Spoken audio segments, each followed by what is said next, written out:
колдонуучулар, биздин министрибиз урматтуу Алмудин Сабридинович менин орун басарларыма главврачка телефон чалып, кысым жасап, бардык бөлүм башчыларын баарыңар мага келгиле, мен менин кабинеттен кабыл алып сүйлөшөм деп кысым көрсөтүп, жанагындай өзүнүн баскынчылык жолун улантып атат. Бизде бүгүн 38 операция жасалып атат. 38 операция. Саат 4-5-те бүтөбүз операцияны. Биздин жасаган операцияларыбызга жолтоо кылып атат. Мен дагы бүгүн 8 операциям бар. Мага да жолтоо кылып атат. Бул кишиге бир эле максат экен, биздин борборду жоюу. Мен сиздерден суранам, бул адамды токтотпосок, бул адамды биз жумуштан кетирбесек, биздин медицинабыз эч качан оңолбойт, биз алдыга жылбайбыз.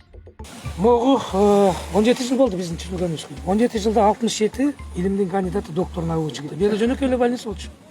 120 илимий жанагындай 130 патент алдык биз. Патент на изобретение, был авторское право, ноу-хау. Это мировая новизна. Дүйнөлүк ортопедияга салым ушул кошту. 900дөн ашык илимий макала жарыяланды. Илимий макала жарыяланды. Биз ошо 17 жылда 400 000 адамга жардам бердик. Анын ичинде 240 000 адамды жаткызып дарыладык. 200 000 адамды.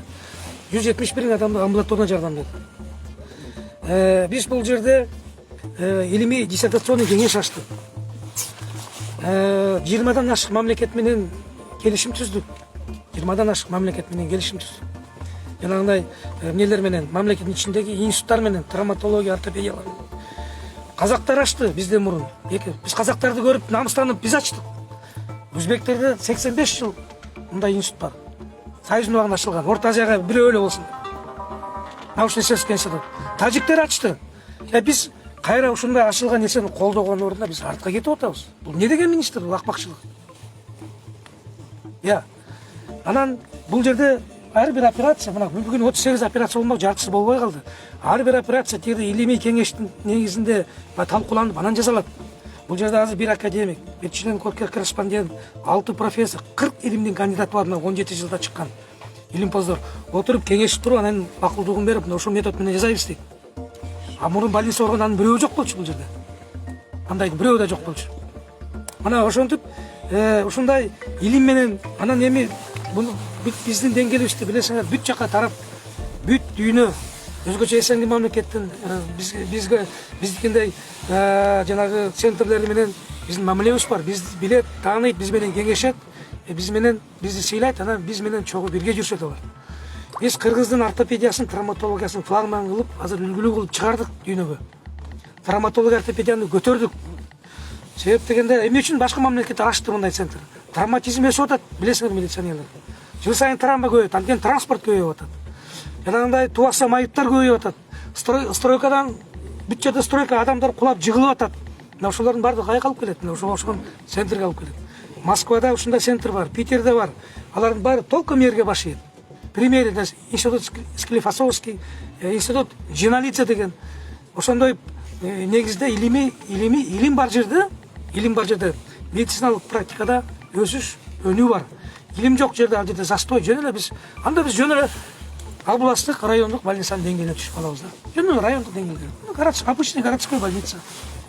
Бул жерде 50ге жакын жаш балдар, бизде илимий бөлүм бар. Кандидат наук, тиги кандидаттыгын жактайм деген аспиранттар бар 15ге жакын. 50ге жакын жаш балдар кайга барат? Анткени больница болгондо ошонун баардыгы жоюлат, лицензия алынат. Министерство образования лицензиябызды алып коет, потому что биз илимий практикалык борбор эмеспиз, жөнөкөй больницабыз. Бу жерде диссертационный кеңеш бар. Мен ушундай деңгээлге көтөрдүк. Бизге азыр Россиядан, Өзбекстандан, Казакстан, Тажикстандан келип илимдин докторлорунун кандидаттын ушу бизден Бишкектен жактап кетип атат. Көрдүңөрбү? Кандай 17 жыл биз деңгээлге көтөрдүк буну. Эми мен айтып коеюн, урматтуу милиция кызматкерлери, эгерде күч менен кылабыз десеңер, анда таарынбагыла. Анда мына бул жерде балдар турат, күч менен киргизе албайсыңар. Андай болбойт. Эртең митинг болот. Ошол жерде айтабыз. Чоң жанжалды чыгарбагыла. Силер жанагы общественный порядок десеңер, ошоңорду сактагыла. Биз дагы тынч туруп беребиз силерге. Берде эч кандай мындай бизге, менин сотрудниктериме кысым көрсөтпөй келет. Түшүндүңөрбү? Сабырбек агай, анан министрдин бүгүнкү пресс-конференциядагы сиз боюнча, анан жаңы директор боюнча дайындалышын, сиздин кызматтан алышын, жанагы буйрук боюнча ошого кандай комментарий бересиз? Эми бул буйрук мыйзамсыз биринчиден. Анткени биздин уставыбыз биз 2004-жылы кабыл алынган. Ал уставда 3 учредитель бар. Мэрия, Өркеңеш жана Минздрав. Мени мэр дайындайт. Мен дайындалгам. Экинчи жолу 2011-жылы Иса Өмүркулов дайындаган өзүнүн буйругу менен. Министр мени бүгүнкү күнү ала албайт жумуштан. Буну реорганизация кыла албайт. Бул мекеме муниципальный собственность города. Жер дагы мэрияныкы муниципальный собственность. 3 тип Кыргызстандын жанагы медициналык мекемелерди уюштуруу боюнча 3 тип ооруканалар болот. Бирөө мамлекеттик, экинчиси ведомственный мамлекет, мисалы МУДНык бар, БКМ бар, үчүнчүсү муниципальный мекемеде бар. Биз ошол муниципальный мекемеге киремиз. Жой албайт, анын баары мыйзамсыз. Экинчи жанагы дайындалган киши боюнча. Дайындалган киши да ал кишини сыйлайбыз, Гүлия Саттымбаевна Кожохматовдун профессор. Но ал киши өмүрүндө бир операция жасап, скальпел кармап көргөн эмес. Но ол турган жаш балдар, быйыл бүтүп келген балдар. Булар андан да жакшы билет. Булардын тажрыйбасы, акылы андан да, билими андан да жогору. Бир специяны өткөрө албайт. Эгерде эртең мына айтты, келиш. Бул жерде оорулар да чогулуп калды. Инвалидтер келди бул жерге. Айтты, сизге скальпел берейик, барып туруп жазаңыз, операция. Менин балам жатат тиякта деди. Качып кетишти. Жаза албайт. Буну анан экинчиден ал 3 ай мурун мага ректор чалды. Сабырбек Арсбекович, кафедраны надо спасать. Она была зав кафедрой медицинской академии. Кафедраны тиги иштей албай, арызын жазып кетти деди. Анткени кафедрада 1000ге жакын студенттер келип окуйт. Травматология, ортопедия деген 3 жыл окушат. 3-курс, 4-курс, 5-чи, 6-чы, 4 жыл экен. Хорошо деп мен кайрадан уюштуруп кафедранын. Азыр бул жерде 29 бала ошол кафедранын мүчөсү. Ошону уюштуруп кайрадан калыбына келтирдик. Надо было спасать келечек, бул кафедрада бул келечек. Кийинки муун, кийинки биздин кадрлар. Биз ошону жасадык. Анан дагы айтып коеюн. Биз бүт баарын мыйзам чегинде кылабыз. Биз бул жерде эч кандай мыйзамсыз жолдорго барбайбыз. Мен дагы бир жолу айтып коеюн. Биз шайлаган, эл шайлаган, мен урматтаган урматтуу президенттин сөзүн күтүп атам. Ал киши дагы мага эртең менен өзүнүн вице-премьер аркылуу айткан экен. Аны мен ал кишинин айткан сөзүн мен баарын аткардым. А бул министр аны бузуп туруп келип реорганизация кылып башка адамды отургузам деп келген экен. Ошон үчүн биз келебиз. Президенттен кандай жооп келген күтүп тургула деп. Эми президент айтып кетиптир. Комиссия түзгүлө. Мына Эдил Байсалов мага айтты. Биз комиссия түзөбүз байкеде. Эки жакты карайык. Документтердин баарын алып атабыз. Сизди чакырам деди. Мени воскресеньеге чакырды. Келесиз деди. Ал кишини чакырып отуруп, сүйлөшүп туруп, президент келгенде экинчи күнү келгенде баарын даярдап беребиз. Президент өзү чечим алат деди. Мен айттым, президент мага бир эле сөз. Президент кетип кал десе, мен бүгүн кеткенге даярмын. Сол кетип кал десе, кетип калам. Мен ал кишини сыйлайм деди. Ал элдик президент. Анан дагы бир суроо. Алымкадыр Бешеналиев министр бүгүн пресс-конференциядан сизге байланыштуу 7 жыл каалаганын кылды деген бир айыптуу сөздү айтты да. Эми 7 жыл мен каалаганымды кылсам, бул деген мамлекеттик мекеме да. Бул мамлекеттик мекеме. Бул айтып атпайбы, мен менчикте болгондо. Мен кантип менчикте болом? Бул жерде да жооп берет деп айтты да. Бир менин мыгым да жок бул жерде. Мен мамлекеттик болгондо. Бунун баардыгы тиги меники эмес, меники болгондой. Бул жерде бүт мамлекеттики уставда положение ошондой жазылган. Баарын анан 7 жыл мамлекет каржылады. Мына азыр да каржылап атат. Иштеп атабыз күнүгө. Мына бүгүн 38 операция болуп атат. Бүгүн меники 8 операция болсо баары токтоп турат. Анан эми бул жерде 38 операция дайындалган, Бүгүн 38, бир күнгө. Бир жылда былтыр 14.000 кишини дарыладык. 14.000 кишини. 17.000 кишиге амбулаторлук жардам бердик. Мен жана айтып бердим го, бир жылда биз 17 жылда түзүлгөндө 400.000 адамга жардам берип туруп. 400.000 адам бизде дарыланып кетти. Ойлосоңуз, бул канча деген цифра. Илим бар жерде практикалык медицинада өсүү өнүгүү бар, прогресс бар. Илим жок жерде ажы застой. Биз анда кайра илгерки калыбызга киребиз. Травматология, ортопедия эң артта калып калган отурашыл болчу. Аны буну эч ким билгенде байкаган эмес, анткени илгери гипс салып эле баарын жөнөтөрчү, анын 90% инвалид болчу. Алардын бардыгы мамлекеттин мойнунда отурчу. Анткени инвалид адамга мамлекет пособие берет да, союздун убагында. Биз азыр ал нерсенин баарын жойдук да, азыр баарын бутуна тургузуп атабыз. Инвалидтер почти жок кылса, аны оор эле жаракат алып калбасачы. Мунун баары ошо биздин жамааттын бүт райондордо болобу, областтарда иштеп аткан травматологдордун эмгеги болуш. Дагы бир суроо, эртеңки медиктердин баягы бул жакта кесиптештериңиздин митинги боюнча дагы айтсаңыз. Эртең кандай митинг, максаты кандай болот? Максат, бир эле максат министр кетиш керек. Биз министрди кетсин деп талап коебуз. Чыгып кетсин. Жогорку кеңешке кайрылуу жаздыңызбы? Жаштарга жазып атабыз, жогорку кеңешке, президентке жөнөттүк. Президентке бүгүн 600 биздин сотрудниктер кол коюп, президентке жөнөттүк. Кайрылуу. Ошону да күтүп атабыз. Мен дагы айтып коеюн. Эгер ал кайрылууда ошол министрдин отставкасы, талап кылуу. Эртеңки ошо буга чейин биз айткан эмес, министр кетсин деп. Мына бүгүндөн баштап, эми бизде айла жок калды. Министр кетсин дейбиз. Ошого барабыз. Жалпы коомчулукка да кайрылгым келет. Сиздер биздерди сактап калыңыздар. Бизди коргоп калыңыздар. Мындай грамотсыз, мындай акылсыз, мындай баягы деңгээли төмөн адамдар бизден алыс болуш керек. Мен өтө уялам ушундай министрдин бар экенине. Бизге күчтүү, тил билген, керекимди жаш азыркы балдардан келиш керек министр болуп. Ал биздин президентке бутуна бут, колуна кол болуп берет. Буга окшогондор көрүп атасыңар да, мына баардыгыңыз көрүп атасыздар. Бул бир гана медицинаны эмес, бул даже президентте да уят кылып атат. Жалпы коомчулукка, жалпы дүйнөгө мага айтышат чет жактагы, силер эмне деген министр деп. Не деген министр? Ушундай да министр болобу деп. Мен айттым, эми эмне кылабыз? Аны мен чечпейм, аны башка адамдар чечет деп мен жооп берип атам. Ошон үчүн министр кетиш керек. Отставкага иштегенге анын укугу жок. Мен ошол биздин бүт медиктерди эртең жөнөкөй медиктерди мен айтып келет. Анткени жетекчилердин кереги жок, алар келе албайт, коркот, бул деспот болуп алган, бардын энең атаңдап сөгүп, барды бекем мондай кысып алган колуна, он диктатор, он сейчас старым диктатором он стал в Кыргызстане. Всех давит, всех, значит, она нарушает права человека у всех. И поэтому мен жөнөкөй дарыгерлерге, медайындарга, кичи медайындарга кайрылам, эртең баарыңыздарды келгиле. Биз өзүбүздүн талабыбызды ошол жерде коюп туруп, министрдин отставкасын талап кылабыз. Кайсыл жерде саат канчада? Эртең саат 1-де Минздравдын астында болот. Рахмат. Азыр мага чалып атат, бүт региондордон келип атат, келебиз деп атат. Нарындан, жакын Таластан, Түштүктөн, Көлдөн, Чүйдөн көп биздин коллегалар келет. Сүйлөп турсун.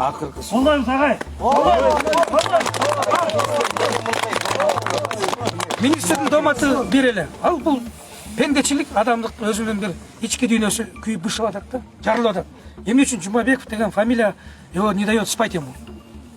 Аны өзүңөр билесиңер. Анын бул министр болгонго чейин муну эч ким билген эмес. Бул жанагы балдарды отургузгандан башка эчтеке жок болчу. Муну шабашкасы ошол болчу. Башка деңгээли жок. Бул хирург. Хирург болгон эмес. Хирург болсо айтат эле, хирург эле, бул жазат эле. Мен жасады эле. Кана айтсынчы, ким айтат ушуну? Айта албайт эч ким. Бул министр болгондон мунун аты чыгып атат. А мен өзүмдү мактап ойлой коеюн, өзүңөр билесиңер. Бул биринчи, экинчи. Негизи мындай да себебин айтпайсызбы мен үчүн? Мына могу жерде жер үйүс бар. Катар мамлекети бизге $20 миллион бөлүп берип, ушул жерге проект түзүлгөн. Берге жаңы имарат курайын деп атабыз. Мына биздики 460 койко, 70 койко болсо, ал жерге 500 орунлук оорукана салынат. 2 жылда салып беребиз деп. Современный бүт технология менен проектке, ошол проектке мен президентке келген, президент өзү кийлик чыгып отуруп 20 миллион сом бөлдүрүп берди. Проект мэрия проекттин сметный документацияга. Мэрия тендер өткөрдү. Тендер бүттү. Тендер бүттү, бар өттү. Неси жанагы эмне өттү, жанагы проект бекилди, койсо бүттү. Эми ушул февралда президент өзү келип туруп капсула салмак ошого. Катар мамлекети ошого акча бөлүп берди, $20 миллион. Мен Катар мамлекетине айткам, элчиге, мен сиздерден суранамын, бул акчаны бизге, кыргыздарга, Кыргызстанга бербеңиз. Өзүңөр тендер өткөргүлө. Строительствого өздөрү өткөрөт тендерди. Өзүңөр салып бергиле. Өзүңөр анан күлүштү бизге жашнакай кылып тапшырып бергиле. Алар макул болушкан. Бул жанагындай тетиштей болбойт. Мен ошондо айткам, алар ошого макул болду. Мүмкүн ушул дагы себеп болуп атат. Себеп дегенде ойлосоңор, $20 миллионго жаңы больница курулат. Эми анын проектисин көрсөңөр укмуш. аябай жакшы проект түзүлдү, жакшы больница салынат. Мен ушуга дагы ошол ишинин бир мындай ичтарлыгы, ич күйдүүлүгү болуп атса деп ойлойм. Себеп дегенде башка менде себеп жок. Ал жанагы бул кишинин атын билесиңер да. Бүт жерде айтылат. Бүт министерствода болуп атат, жанагы кошкондо да. Бул патологический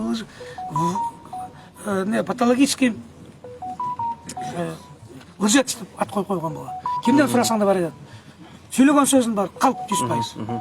Калптан калп сүйлөйт. Мени болгон нерсенин баарын айтып атат. Мекен жем менчиктешип алып туруп, акча алат экен, тигинтет экен, минтет экен. А өзүнүкү асмандан ашып барат. Эгер бул иши кетсечи жумуштан, бунун артынан миңдеген адамдар арыз жазат. Себеп дегенде канча адамдарды чакырып алып туруп, мен айтпай эле коеюн, алар мага четинен чыгып атат, жазып атат. Мындай адам Минздравда иштебеш керек. Минздравды талкалап атат. Реформа кылам деген эмне реформа? Айлыкты мен көтөрүп атам, мен дейт. Айлыкты бул көтөрө албайт. Айлыкты президент көтөрөт. Айлыкты өкмөт көтөрөт. Анткени ошолор бюджетти топтойт, ошолор анан чачат жанагы структура министрликтарга. Ошолор берет айлыкты. Бул отуруп алып туруп бирине бирин кошуп, кайра ажыратып, бир күнү кошот, бир күнү ажыратат. Президентти да алдап атат, алдамчы. Анан ушул боюнча да суроо да, азыр бүгүн неме пресс-конференциядан айтты. БНИЦто негизи 2000 канчанчы жыл эле, 2016 жылдан бери эле негизи жок деп, не существует деп айтты да. Анан бул борбордун ордуна, БНИЦтонун ордуна клиникалык тез жардам ооруканасы болот деп айтты да. Бул дагы реформанын алкагында деп атат. Жок. Бул реформа эмес, бул артка деген сөз. Регресс деген сөз. Артка кеттик деген сөз да. Артка 50 жылга артка кеттик деген сөз. Эми ойлосоңор, научный центрди өсүп өнүп аткан, жаркырап аткан, дүйнөгө таанылып аткан центрди жоюп турган больница кылып атса, ошол реформа болобу ошол? Кайдагы реформа? Эртең муну айына койсок, мына онкологияны тиги национальный центр тиги кардиологияны да жоём дебедиби? Жоюм деп 5 приказ чыгарды. 5 приказ эмне болду? Анын баардыгы бокко да жарабай калды. Колунан келбей койду. Себеп дегенде онкологияны өкмөт бекитет. Өкмөт бизде да ошондой планыбыз бар болчу. Биз өкмөткө карайык, өкмөт бекитсин деп. Директорун өкмөт бекитет, өкмөт назначит этет. Бул мына мамологияны жоюп салды. Мамология деген бул аял зат да. Бул деген биздин апалар келечектеги. Канча деген аялдар заркырап, мына митингге да чыгышты го. Ушу иштеп аткан центрди жайлады. Ушул реформа. Сонун иштеп аткан диагностика центрди. Аны татынакалып иштетсе болот эле да. Аны национальный госпиталдын базасына киргизип, ошол жерге региондордон келгендерди ошол жерден бесплатно диагностикасын коюп туруп, анан мекемелерге таратып жаткызса болот эле да. Аны госпиталь кылам деп эмне болду? Эчтеке иштебей турат мына. Ошол жерде иштеп аткан дарыгерлердин баарын таратты дагы, аларга мына 3-6 айдан бери айлык бербей турат. Ыйлап жүрүшөт бар, 300 адам. Айлыгын бербей атат. Стационар кылам, ал деген диагностикалык центр, амбулаториялык кабыл алат да. Стационар деген өзгөчө. Анын талабы бар. Стационар деген жатат меник, биздикиндей да. Ал аны ошондой же бул билбейт да, бунун акылга жетпейт дагы. Билбеген айынан ушундай иштерди жасап атат да. Ал жерде токтоп турат, жабылып калды. Ушул реформасы. Эртең айтат дагы, мен барып эми мына өткөндө айтып атат. Мен эмне деди? Писик менен алкаштарды кошом деди го. Өзү айтпадыбы? Писик менен алкаштарды кошом деди. Бул наркология менен писик больница деген. Бул министрдин айта турган сөзү. Ал андап айтпайт. Аны душевный больной деп айтат. Психологический больной деп айтат. Больной, ал больной деп айтат. А писик деген бул сөз болбойт да. Алкоголь зависимый адамдар деп айтат. Аны алкаш деп айтпайт да. Аны да кошом деп атат. Бир күнү кошом дейт, бир күнү ажыратам дейт. Эми мындай нерсени мен мисалы, мен да министр болгом. Акыл кеңеш деген болуш керек. Академиктер менен, профессорлор менен кеңешип туруп иш жасаш керек да. Жазаш керек да. Ар кимдин оюн, акылын, алардын сунуштарын угуш керек да. Анан өзү эле мен билем, мен чечем деп өзүнүн акылы менен жасаган ал болбойт да. Бир адамдын акылы, бир адамдын акылы. А көпчүлүк бул көпчүлүктүн акылы. Анан кийин жалгыз өзү кылам дегенин баардыгы бул туура эмес. Бул туура эмес иш кылып атат. Ошон үчүн мен бул ишини кетишин талап кылам. Анан дагы бир мындай суроо, бул жакта коллективге мисалы президент келгенден кийин азыр 2 күндө отасыздар, 2 күндө келсе да чечилип кет десе кетем деп атпайсызбы? Анан анда ошондо мисалы эгер жаңы жетекчи келсе бул жакта коллектив кандай болот? Коллектив кабыл алабы ал кишини? Эми эмне алабыз? Эми айла жоктун иши болот. Кетпесе эми анткени мен настолько уважаю нашего президента, элдик президент. Мына менин айылым Кыргызстанда 1-орунда болгон, 99% берген. Мына жерде мен агайын не собрать, этот самый. Даже кийинки судан да биз көп бергенбиз.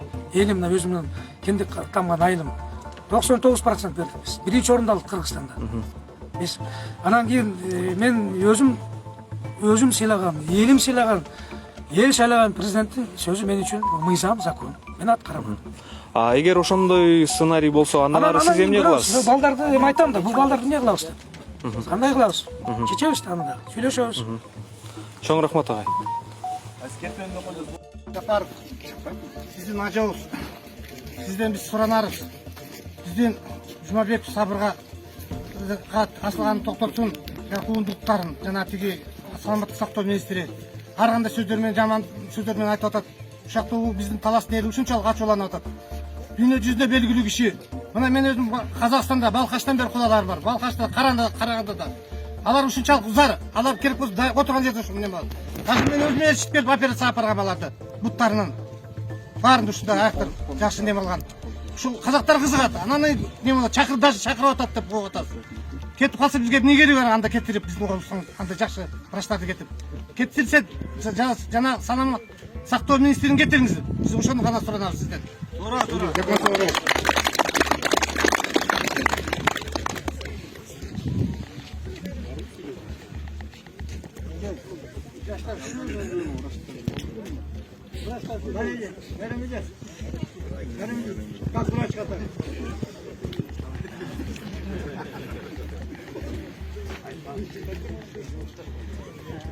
Hormatly Prezident Nurguljoyevich, biz sizden suranarыбыз.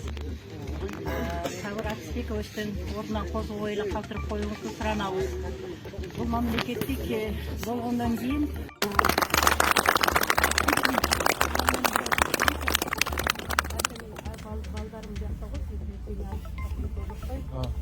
интернеттен көрүп калдым да, анан тоже биз бул жака туруп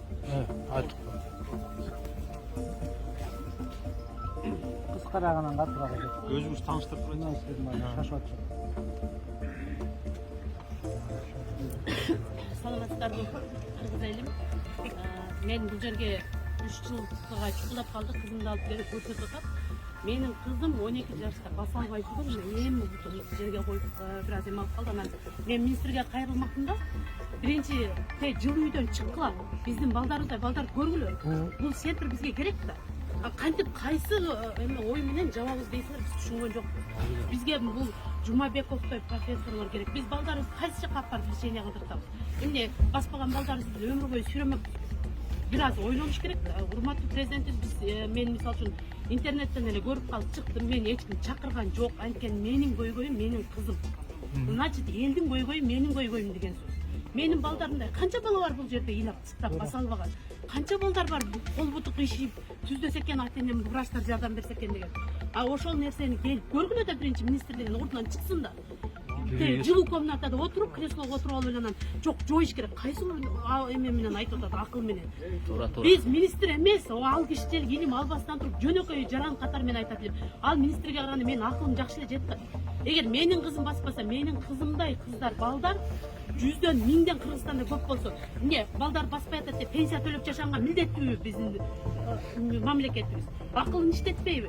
Ушул балдар басып кетсин, наоборот, буну жойбойлу, булар иштеш керек, бизден жаштар чыгыш керек деген ордуна теги ысык ордуна отуруп алып туруп жоюш керек деп. Биринчи келсин, биздин балдарыбыз менен аралашып жашасын, могу врачтар көргөндө путу колун кармасын, сезбестен чычып сыйып койгон балдарыбыз бар, ошого аралашып, ошонун жытына кирип көрсүн, анан жоём десин.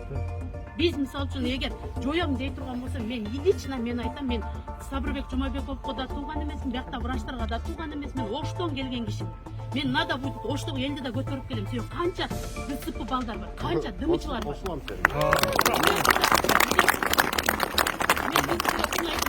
Бул жакка тийишпестен башка жагыңар түзөй бергиле. Бул моду нерсеге тийбегиле, башка акыңар жок. Не имеете права. Биз керек болсо элдер силердин алдыңарга жер барабыз, ушуну көтөрүпчү проблема. Биздин балдар ушул жерден басып отурат. Отурган жерге отуруп, жеп атасыңар, жей бергиле. Бул жакка тийишпегиле биздин врачтар. И все. Рахмат.